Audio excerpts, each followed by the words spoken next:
तर मित्रांनो, पुन्हा एका नव्या फ्री स्टुडिओमध्ये आपले मनापासून स्वागत आहे. आणि आज आपण मागच्या वेळेसारखेच अतिशय महत्त्वाचे किंवा त्यापेक्षाही जास्त महत्त्वाचे म्हणले तरी चालेल ते प्रश्न पाहणार आहोत. त्यामुळे या व्हिडिओला सुरूपासून शेवटपर्यंत जरूर पाहायचा आहे.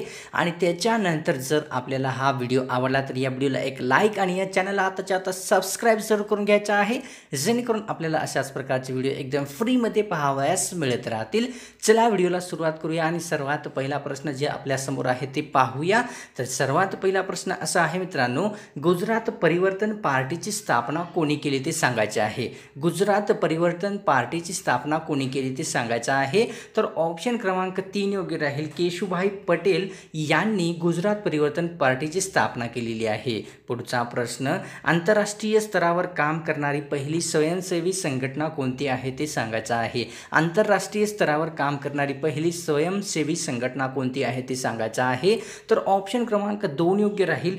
जागतिक आरोग्य संघटना ही आंतरराष्ट्रीय स्तरावर काम करणारी पहिली स्वयंसेवी संघटना आहे. पुढचा प्रश्न, संयुक्त राष्ट्रसंघाने 2011 हे वर्ष आंतरराष्ट्रीय डॅश डॅश वर्ष म्हणून जाहीर केलेले आहे. संयुक्त राष्ट्रसंघाने 2011 हे वर्ष आंतरराष्ट्रीय डॅश डॅश वर्ष म्हणून जाहीर केलेले आहे. तर ऑप्शन क्रमांक 1 योग्य राहील. जंगल वर्ष म्हणून जाहीर केलेले आहे 2011 वर्ष हे संयुक्त राष्ट्र संघटनेने. पुढचे प्रश्न, 1950 साली कोणत्या राजाने गौड जमातीसाठी स्वतंत्र राज्याची मागणी केली होती. 1950 साली कोणत्या राज्याने गौड जमातीसाठी स्वतंत्र राज्याची मागणी केली ती सांगायचे आहे. तर ऑप्शन क्रमांक 3 योग्य राहील. छत्तीसगड या राज्याने 1950 या वर्षी गौड जमातीसाठी स्वतंत्र राज्याची मागणी केली होती. पुढचा प्रश्न, भारताच्या राष्ट्रीय ज्ञान आयोगाचे अध्यक्ष कोण आहेत ते सांगायचं आहे. भारताच्या राष्ट्रीय ज्ञान आयोगाचे अध्यक्ष सध्या कोण आहेत ते आपल्याला सांगायचं आहे. ऑप्शन क्रमांक 4 या ठिकाणी सॅम पित्रोदा हे भारताच्या राष्ट्रीय ज्ञान आयोगाचे सध्या अध्यक्ष आहेत. पुढचा प्रश्न, दक्षिण सुदान या नवीन देशाची निर्मिती केव्हा झाली आहे ते आपल्याला सांगायचे आहे. मित्रांनो, दक्षिण सुदान या देशाची निर्मिती केव्हा झाली आहे ते आपल्याला सांगायचं आहे. तर उत्तर आहे या ठिकाणी ऑप्शन क्रमांक 1 जुलै 2011 मध्ये सुदान या नवीन देशाची निर्मिती झालेली आहे. पुढचा प्रश्न, रंगभूमी दिवस कोणत्या रोजी पाळला जातो किंवा स्वीकारला जातो या ठिकाणी सांगायचं आहे. रंगभूमी दिवस कोणत्या दिवशी पाळला जातो, मनवला जातो ते सांगायचं आहे. तर ऑप्शन क्रमांक 1 योग्य राहील. 5 नोव्हेंबर या रोजी रंगभूमी दिवस या ठिकाणी पाळला जात असतो. पुढचा प्रश्न, पीतक्रांती कशाशी संबंधित आहे ते सांगायचं आहे. पीतक्रांती कशाशी संबंधित आहे ते आपल्याला सांगायचं आहे. ऑप्शन क्रमांक 4 योग्य राहील. तेलबियाशी संबंधित आहे पीतक्रांती. पुढचा प्रश्न, पानवाली बाई म्हणून खालीलपैकी कोणाला ओळखले जाते ते सांगायचं आहे. पानवाली बाई म्हणून खालीपैकी कोणाला ओळखले जाते ते आपल्याला सांगायचं आहे मित्रांनो. तर या ठिकाणी ऑप्शन क्रमांक 2 योग्य राहील. मृणाल गोरे यांना पानवाली बाई म्हणून ओळखले जात असते. पुढचा प्रश्न, भारतीय चलनातून 25 पैशाचे नाणे केव्हा बंद करण्यात आले ते सांगायचं आहे. भारतीय चलनातून 25 पैशाचे नाणे केव्हापासून बंद करण्यात आले ते सांगायचं आहे. तर ऑप्शन क्रमांक 1 योग्य राहील. 1 जुलै 2011 पासून भारतीय चलनातून 25 पैशाचे नाणे बंद करण्यात आलेले आहे. पुढचा प्रश्न, संयुक्त राष्ट्रसंघाने जाहीर केलेले अपंग दशक कोणते आहे ते सांगायचं आहे. संयुक्त राष्ट्रसंघाने जाहीर केलेले अपंग दशक म्हणून कोणते दशक ओळखले जाते ते आपल्याला सांगायचं आहे. तर ऑप्शन क्रमांक 2 योग्य राहील. 1982 ते 1991 हे दशक जे आहे संयुक्त राष्ट्रसंघाने अपंग दशक म्हणून जाहीर केलेले आहे. पुढचा प्रश्न या ठिकाणी असा आहे, देशातील पहिले स्पाइक पार्क कोठे स्थित आहे ते सांगायचं आहे. देशातील पहिले स्पार्क हे कोठे स्थित आहे ते आपल्याला सांगायचं आहे. ऑप्शन क्रमांक 2 योग्य राहील. राजस्थान या ठिकाणी देशातील पहिले स्पाइस पार्क स्थित आहे. पुढचा प्रश्न, 2011 हे महाराष्ट्र शासनाने डॅश डॅश वर्ष म्हणून जाहीर केलेले आहे. 2011 हे महाराष्ट्र शासनाने हे वर्ष कोणते वर्ष म्हणून जाहीर केलेले आहे ते सांगायचं आहे. तर ऑप्शन क्रमांक 3 योग्य राहील. पर्यटन वर्ष म्हणून साल 2011 हे महाराष्ट्र शासनाने जाहीर केलेले वर्ष आहे. पुढचा प्रश्न, द्रोणाचार्य पुरस्कार कोणत्या क्षेत्रातील सर्वोत्कृष्ट कार्यासाठी दिला जातो ते सांगायचं आहे. द्रोणाचार्य पुरस्कार कोणत्या क्षेत्रातील सर्वोत्कृष्ट कार्यासाठी प्रदान केला जातो ते आपल्याला सांगायचं आहे. तर ऑप्शन क्रमांक 3 योग्य राहील. क्रीडा प्रशिक्षण या कार्यासाठी द्रोणाचार्य पुरस्कार देण्यात येत असतो. पुढचा प्रश्न, कोणत्या देशाचे नाव पोलिओग्रस्त देशाच्या यादीतून जागतिक आरोग्य संघटनेने बाहेर काढलेले आहे ते सांगायचं आहे. तर ऑप्शन क्रमांक 3 योग्य राहील, म्हणजेच भारत या देशाचे पोलिओग्रस्त देशाच्या यादीतून जागतिक आरोग्य संघटनेने नाव बाहेर काढलेले आहे. पुढचा प्रश्न, गंगा नदीच्या पाणी वाटपाच्या प्रश्नावर यशस्वी समझोता कोणी केला ते सांगायचं आहे. गंगा नदीच्या पाणी वाटपाच्या प्रश्नावर यशस्वी समझोता कोणी केलेला आहे ते सांगायचं आहे मित्रांनो. तर ऑप्शन क्रमांक या ठिकाणी 1 योग्य राहील. आय के गुजराल यांनी गंगा नदीच्या पाणी वाटपाच्या प्रश्नावर यशस्वी समझोता केलेला आहे. मित्रांनो, बॅकग्राऊंडमध्ये वॉइस येत आहे, मला माफ करा. तर पुढचा प्रश्न या ठिकाणी असा आहे, महाराष्ट्र सार्वजनिक अभिलेख अधिनियम कोणत्या वर्षापासून अंमलात आलेला आहे ते सांगायचं आहे. महाराष्ट्र सार्वजनिक अभिलेख अधिनियम कोणत्या वर्षापासून अंमलात आलेला आहे ते सांगायचं आहे मित्रांनो. तर ऑप्शन क्रमांक 1 योग्य राहील. सन 2006 पासून महाराष्ट्र सार्वजनिक अभिलेख अधिनियम अस्तित्वात आलेला आहे किंवा अंमलात आलेला आहे. पुढचा प्रश्न, कॅप्टन लक्ष्मी सहगल यांचा देहांत कोठे झाला ते सांगायचं आहे. कॅप्टन लक्ष्मी सहगल यांचा देहांत कोठे झालेला आहे ते आपल्याला सांगायचं आहे. ऑप्शन क्रमांक 3 योग्य राहील. 23 जुलै 2012 मध्ये कानपूर येथे कॅप्टन लक्ष्मी सहगल यांचा देहांत झालेला आहे. पुढचा प्रश्न, मुलीचा जन्मदर वाढण्यासाठी महाराष्ट्र सरकारने कोणती योजना जाहीर केली आहे ते सांगायचं आहे. मुलींचा जन्मदर वाढण्यासाठी महाराष्ट्र शासनाने कोणती योजना जाहीर केली आहे ते आपल्याला सांगायचं आहे. ऑप्शन क्रमांक 4 योग्य राहील. सुकन्या योजना ही मुलीचा दर वाढवण्यासाठी महाराष्ट्र शासनाने जाहीर केलेली एक योजना आहे. पुढचा प्रश्न, भारतातील सर्वात लहान जिल्हा कोणता आहे ते सांगायचं आहे. भारतातील सर्वात लहान जिल्हा कोणता आहे ते सांगायचं आहे मित्रांनो आपल्याला. तर ऑप्शन क्रमांक 4 योग्य राहील. गारो हिल्स हा जिल्हा भारतातील सर्वात छोटा जिल्हा आहे. पुढचा प्रश्न, IT ॲक्ट 2000 नुसार संगणक व त्याचे जाळे खराब करण्याची शिक्षा काय आहे ते सांगायचं आहे. IT ॲक्ट 2000 नुसार संगणक व त्याचे जाळे खराब करणे याची शिक्षा काय आहे ते आपल्याला सांगायचं आहे. तर ऑप्शन क्रमांक 1 योग्य राहील. 1 करोड रुपयाची शिक्षा आहे. जर IT ॲक्ट 2000 नुसार संगणक व त्याचे जाळे जे खराब करेल त्याची शिक्षा 1 करोड रुपये आहे. पुढचा प्रश्न, 1 जून 2011 मध्ये कोणत्या राज्यात राष्ट्रपती राजवट लागू झाली ते सांगायचे आहे. 1 जून 2011 मध्ये कोणत्या राज्यात राष्ट्रपती राजवट लागू करण्यात आली ते सांगायचे आहे मित्रांनो. तर ऑप्शन क्रमांक या ठिकाणी 4 योग्य राहील मित्रांनो. झारखंड या राज्यामध्ये 1 जून 2011 मध्ये राष्ट्रपती राजवट लागू करण्यात आली होती. तर पुढचा प्रश्न या ठिकाणी असा आहे मित्रांनो, राज्यातील पहिले पक्षी वर्गीकरण संशोधन केंद्र कोणत्या विद्यापीठात सुरू करण्यात आले आहे ते सांगायचं आहे. राज्यातील पहिले पक्षी वर्गीकरण संशोधन केंद्र कोणत्या विद्यापीठात सुरू करण्यात आले आहे ते सांगायचं आहे. तर ऑप्शन क्रमांक 1 योग्य राहील. डॉक्टर बाळासाहेब सावंत कोकण कृषी विद्यापीठ या विद्यापीठामध्ये राज्यातील पहिले पक्षी वर्गीकरण संशोधन केंद्र सुरू करण्यात आलेले आहे. पुढचा प्रश्न, मिताक्षरा ग्रंथाची रचना कोणी केली ते सांगायचे आहे. मिताक्षरा ग्रंथाची रचना कोणी केली आहे ते सांगायचं आहे. तर ऑप्शन क्रमांक 2 योग्य राहील. विज्ञानेश्वर यांनी मिताक्षरा ग्रंथाची रचना केलेली आहे. पुढचा प्रश्न, ग्रामीण विकास मंत्रालयाने सुवर्ण जयंती ग्रामविकास योजनेस दिलेली नवीन नाव काय आहे ते सांगायचं आहे.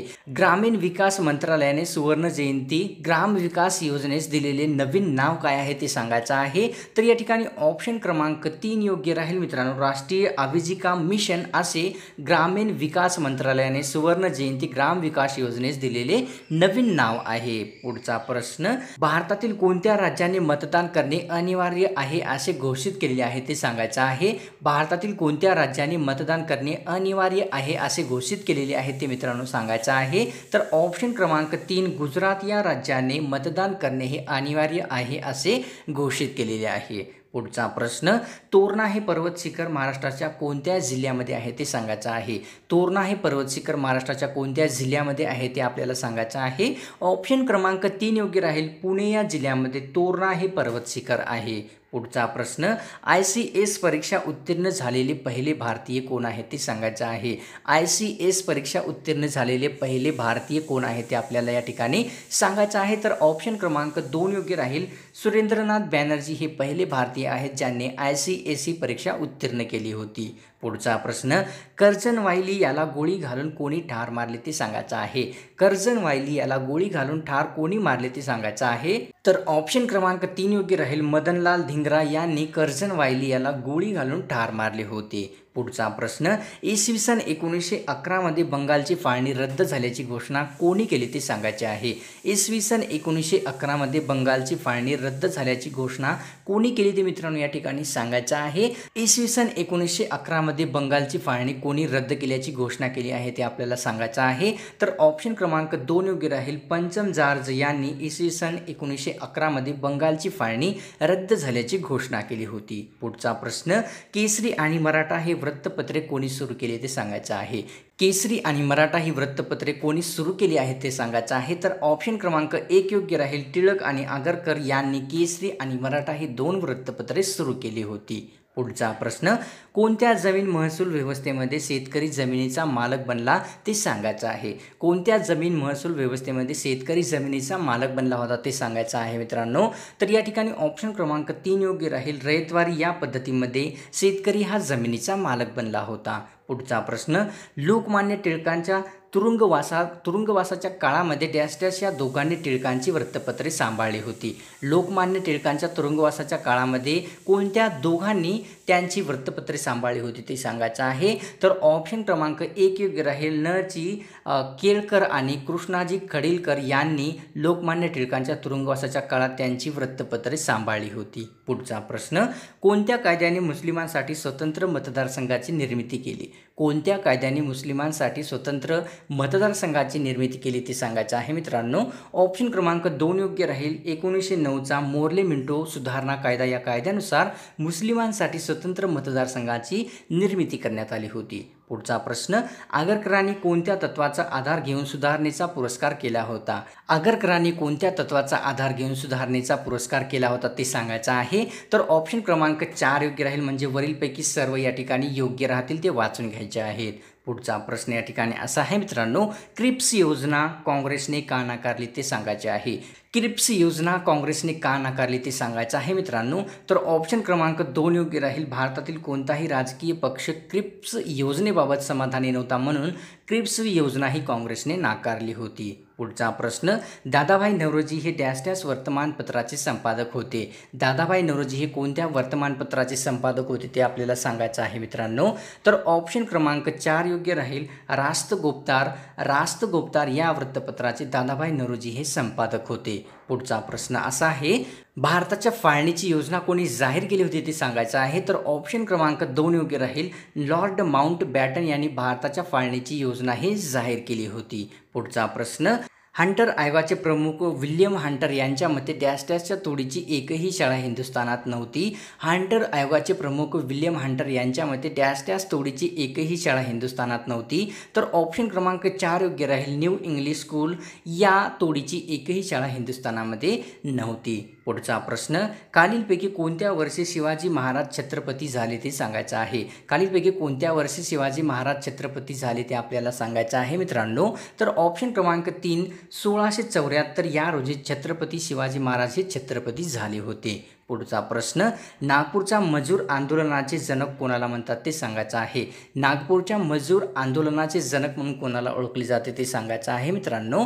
तर ऑप्शन क्रमांक 4 योग्य राहील. धोंडीराज पंत ठेंगडी यांना नागपूर मजूर आंदोलनाचे जनक म्हटले जाते. पुढचा प्रश्न, डॅश डॅशला विरोध दर्शविण्यासाठी रवींद्रनाथ टागोरांनी नाईटहूड किताब परत केला. डॅश डॅशला विरोध दर्शविण्यासाठी रवींद्रनाथ टागोर यांनी नाईटहूड हा किताब परत केला होता. तर ऑप्शन क्रमांक 2 योग्य राहील. जालियनवाला बाग दुर्घटना याला विरोध दर्शविण्यासाठी रवींद्रनाथ टागोर यांनी नाईटहूड हा किताब परत केला होता. पुढचा प्रश्न, मीठ सत्याग्रहाचे अंतिम उद्दिष्ट काय होते ते सांगायचं आहे. मीठ सत्याग्रहाचे अंतिम उद्दिष्ट काय होते ते आपल्याला सांगायचं आहे मित्रांनो. तर ऑप्शन क्रमांक 3 योग्य राहील. पूर्ण स्वराज्य हे मीठ सत्याग्रहाचे अंतिम उद्दिष्ट होते. पुढचा प्रश्न, पुणे येथे अखिल भारतीय अस्पृश्यता निवारण संघाची स्थापना कोणी केली. पुणे येथे अखिल भारतीय अस्पृश्यता निवारक संघाची स्थापना कोणी केली ते आपल्याला सांगायचं आहे. तर ऑप्शन क्रमांक 4 योग्य राहील. महर्षी विठ्ठल रामजी शिंदे यांनी पुणे येथे अखिल भारतीय अस्पृश्यता निवारक संघाची स्थापना केली होती. पुढचा प्रश्न, कोणते नेते प्रत्यक्ष ज्ञानाला वाघिणीचे दूध म्हणतात ते सांगायचं आहे. कोणते नेते प्रत्यक्ष ज्ञानाला वाघिणीचे दूध असे संबोधतात किंवा म्हणतात ते सांगायचं आहे. तर ऑप्शन क्रमांक 4 विष्णुशास्त्री चिपळूणकर हे पाश्चात्य ज्ञानाला वाघिणीचे दूध संबोधतात. पुढचा प्रश्न, आझाद हिंद फौजेतील झाशी राणी रेजिमेंट ही महिला तुकडी कोणत्या नेतृत्वाखाली कार्यरत होती? आझाद हिंद फौजेतील झाशी राणी रेजिमेंट ही महिला तुकडी कोणत्या नेतृत्वाखाली कार्यरत होती ते सांगायचं आहे. तर ऑप्शन क्रमांक 3 योग्य राहील. लक्ष्मी सहगल यांच्या नेतृत्वाखाली आझाद हिंद फौजेतील झाशी राणी रेजिमेंट ही महिला तुकडी कार्यरत होती. पुढचा प्रश्न, संवाद कौमुदी हे वृत्तपत्र कोणी सुरू केले ते सांगायचं आहे. संवाद कौमुदी हे वृत्तपत्र कोणी सुरू केले ते सांगायचं आहे. तर ऑप्शन क्रमांक 1 योग्य राहील. राजाराम मोहन राय यांनी संवाद कौमुदी हे वृत्तपत्र सुरू केले आहे. पुढचा प्रश्न, या ठिकाणी समाज समता संघाची स्थापना कोणी केली ते सांगायचे आहे. समाज समता संघाची स्थापना कोणी केली ते सांगायचे आहे. तर या ठिकाणी मित्रांनो ऑप्शन क्रमांक 2 योग्य राहील. Doctor B.R. आंबेडकर यांनी समाज समता संघाची स्थापना केलेली आहे. पुढचा प्रश्न, आर्य महिला समाज ही कशाची शाखा होती ते सांगायचे आहे. मित्रांनो आर्य महिला समाज ही कशाची शाखा होती ते आपल्याला सांगायचे आहे. तर ऑप्शन क्रमांक 3 योग्य राहील. आर्य महिला समाज ही प्रार्थना समाजची शाखा होती. आर्य महिला समाज ही प्रार्थना समाज यांची शाखा होती. तर मित्रांनो आजची व्हिडिओ आपल्याला कशी वाटली, या व्हिडिओला एक लाईक करून जरूर करायचा आहे. आणि अशाच प्रकारचे व्हिडिओ एकदम फ्रीमध्ये पुढेही पाहण्यासाठी या चॅनलला आताच्या आता सबस्क्राईब करणं खूप गरजेचं आहे. कारण अशाच प्रकारचे व्हिडिओ आपल्याला समोरही फ्री पाहण्यासाठी ही अत्यंत महत्त्वाचं आहे. तर मिळतो का फ्रेश व्हिडिओमध्ये.